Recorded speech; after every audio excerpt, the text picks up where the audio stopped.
always go to her when any official cases, official paperwork, anything I need verified before I talk about it. I have a good research team around me. Shout out William Kendrick, Redline Media.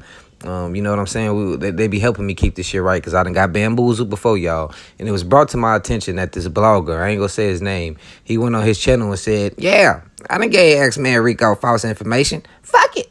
Type shit. You know what I'm saying? And so I was like, man, if he giving me false information, I know he giving y'all false information. And I heard he was the one who kind of spread this rumor about the guns being tied from Cash to Tay-Town. And so I did some research and I got the paperwork on your screen. I'm going to read it to you right now.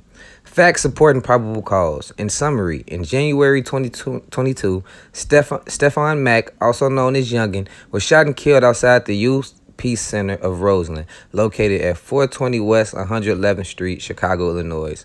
I'm going to just read everything under the red lines. October 2023, Powell was charged in connection with Mack's murder. A warrant was issued for Powell's arrest. A Facebook account belonging to Powell was identified as, well, the FBI identified the Facebook account belonging to Powell, and then there's probable cause to believe that location information concerning the Facebook account will assist law enforcement in arresting Powell. On January 27, 2022, Stefan Mack, also known as Youngin, was shot and killed outside the Peace Center of Roseland. According to the website YPC, it's a non-profitable organization offering youth. I'm not reading that shit. Mack was a YPC participant based on video surveillance footage obtained from YPC approximately 2:22 p.m. while Mack was still inside the center.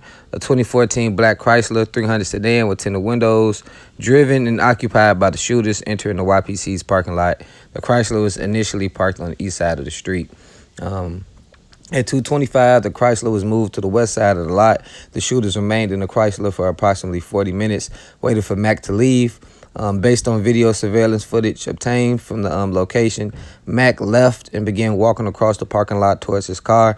At 2:59, two individuals emerged from the Chrysler, one of the driver's side door, shooter A, and the other from front passenger side, shooter B. They began shooting at Mack, who fled eastbound away from the shooters. Based on video surveillance footage from obtained from YPC as well as crime scene reports provided by the CPD, a shooter pursued Mack on foot after crossing the parking lot. Shooter A shot at Mack from a distance. Mack eventually collapsed on the other side near the train tracks. Shooter A ran over to Mack and shot and killed him. He stood over him, bro. Shooter A fled eastbound.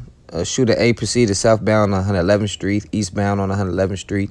Individuals was observed walking around the backyard of a vacant residence located at 318 West 111th Street. They recovered a Ruger AR-556 pistol bearing the serial numbers. Ain't gonna repeat that. In the backyard of the vacant residence located at 318 West 111th Street. According to records and information provided by the Illinois State Police Department, testing conducted by the state established that the recovered Ruger was the firearm used to shoot and kill Mack, according to the records and information obtained from the Bureau of Alcohol. The AR pistol was purchased by individual A at a federal firearms license in Atlanta, Georgia. What the fuck? Back in October 2020. This is where people tried to say it might have something to do with Cash.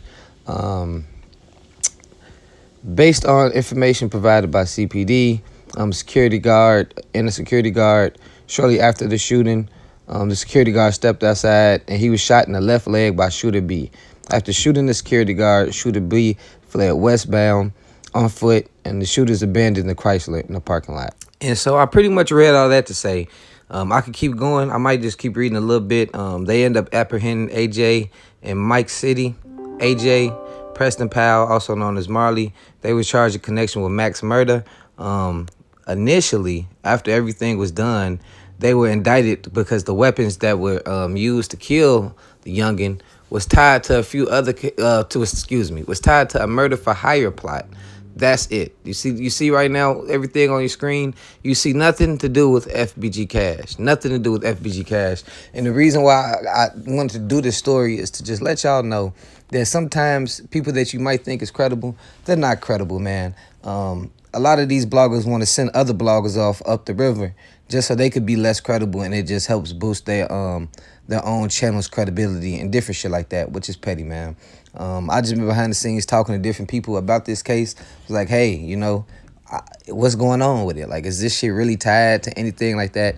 And it's not. Fbg Cash doesn't have anything to do with these weapons that was used in this murder for hire plot with Mac. All the paperwork is right here on the screen. You can read it yourself. And it's just a thing that's going on right now with certain bloggers we know.